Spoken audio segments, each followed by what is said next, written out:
F is for Family delivers couches wrapped in plastic nostalgia and takes viewers back to the 1970s for a simpler time, where you could chain smoke in an office, emotionally and verbally abuse your children, and kids came home when the streetlights turned on without fear of being murdered. The latest season is dropping on Netflix November 30th, and what better way to roll out of your Thanksgiving food coma and family overload than watch a show about a household that is probably more dysfunctional than yours. I'm Chris Carr. Here's your crash course in F is for Family. In Season 1, we meet the Murphy family. The patriarch of the Murphys is Frank, voiced by comedian and show creator Bill Burr. Frank is a short-fused Korean War vet who spends most of his time threatening to throw his children through walls. Dear God, you let me survive Korea for this? Frank is a pretty bad dad, a pretty lousy husband, and all around a pretty subpar person. He is a hard worker though, and spends Season 1 working to settle a fair deal between the airport he works for and their striking employees. Frank's wife Sue, voiced by Laura Dern, is struggling to feel fulfilled as being a stay-at-home mom just doesn't do it for her. They have 3 children. The eldest, voiced by Justin Long, is Kevin, their wild child. He's an aspiring musician who spends most of his time smoking pot. The middle child, Bill, is the most textbook middle child of all time. Jesus! Sorry, Lord. He's got some anger issues, and he's known to play with matches. Surprisingly, he's voiced by singer Haley Reinhart. Side quest, check out her cover of Creep, it's amazing. And last, we have little Maureen, Frank's princess, voiced by Debbie Derryberry. Maureen gets away with a lot more than her brother since she's the youngest and far and away her dad's favorite, which honestly isn't saying much. See, everything's fine, princess. Now just go downstairs, watch your cartoons, and mind your own damn business. You know how you talk to your children? Frank worries that she's too much of a tomboy and pushes her to be more girly. Outside of the family, we have my favorite character, Vic, who's based on Matthew McConaughey's dazed and confused character, David Witterson, and does tons of cocaine. Sam Rockwell voices him, and it just is so good. He kills it. Be prepared to see some animated Vic dick, though. Based on other show reviews, you guys seem to either think cartoon nudity is hilarious or disgusting. So I guess whichever camp you land in, watch at your own risk/enjoyment. We also have Greg and Ginny. Ginny, I love you, but I'm gay. Ning too much weight from your cooking. That's what I said. Ah, to be an oblivious beard. Ginny, you sweet, but you dumb. Season 1 ended with the family dynamic changing drastically. After almost screwing up Sue's job opportunity, Frank fails to help strike negotiations and gets fired. Season 2 kicks off with Frank feeling incredibly emasculated because of this. He feels less than a man because he doesn't have a job and is threatened by his wife working. Sue has a real rough go at work with the plasticware higher-ups. And to think I complimented you on your rack.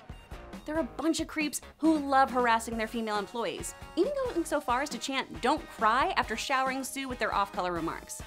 They even try to shoot down her invention, the salad tosser, that spin-dries lettuce. It's genius! Sue tries to balance work and home life.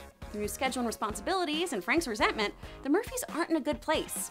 This leads them to try couples counseling. Frank, we need help. Father Pat has a couples counseling retreat at Lake Communion this weekend. They leave tonight. What does a priest know about marriage? He's married to God. Gotta go with Frank on this one. Growing up Catholic, I had nuns teach me sex ed. They gave me gems like, you can put a condom on your penis, but not on your heart. Yeah, obviously, Sister Margaret. Not worried about someone giving my heart herpes. The couples retreat actually seems to work, and Frank finally opens up his unprotected heart. Sue, when I got fired, I lost 2 jobs. Mohican and being head of our house. Of course, finding out that your husband doesn't want you to do better than him and secretly wishes all your dreams fail isn't awesome. Oh, and Greg point blank tells Ginny he's gay. I want dick more than I want world peace.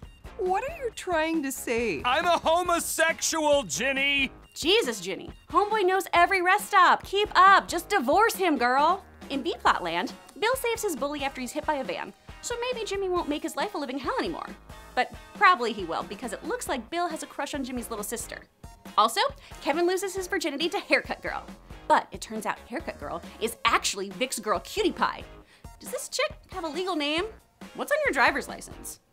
Kevin is a wreck over screwing over his bud by screwing his gal, and Kevin ends up confessing that they banged it out on Vic's water couch to the majesty of song. Vic doesn't blame Kevin, though. In fact, it turns out that Cutie Pie has been banging everybody. This shows Vic that maybe it's time he changed his ways, and he should go clean.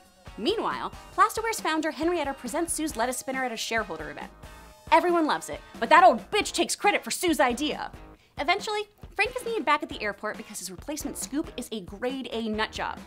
Frank and his Mohican buds try to cook up a scheme to get rid of him and get Frank his job back. How about we drop Scoop deep in the jungle, give him a fair 5-second head start, and then hunt him down? Reasonable. Because they decide going full most dangerous game is insane, the gang decides to do something much more sensible. Drug Scoop and send him off to Duluth. Which I feel Duluth should work into their tourism pitches. Duluth, we accept your roofied lunatics. Things go pear-shaped, and Frank and his friends end up in the middle of a hijacking situation. Scoop breaks out of the plane and starts fighting the terrorists, seeming to save the day, until he steps on a suitcase containing a bomb. Scoop is shredded to pieces and strewn about the tarmac. And you know what brings an unhappy couple together? Blood. So, what will season 3 bring? Well, we know we're getting 10 episodes with the same stellar voice cast, with one particularly noteworthy addition. Vince Vaughn, who serves as F is for Family's executive producer, will be lending his voice to the character Chet Stevenson. We know that Chet is a pilot, and that Frank trained to be a pilot back in the day, so I'm guessing this is a character from Frank's past, or someone who Frank meets when he starts up flying lessons again. We did leave off with Sue and Frank considering going back to school to pursue their dreams. More than likely, they'll end up with one of those punctured condoms and have a 4th child shit on their dreams. Yay! Did I miss anything important from season 3? Let me know in the comments below. For more videos, click to the left of my face or watch us on the old boob tube by downloading Roku or Plex. Thanks for watching. See you, Space Cowboy.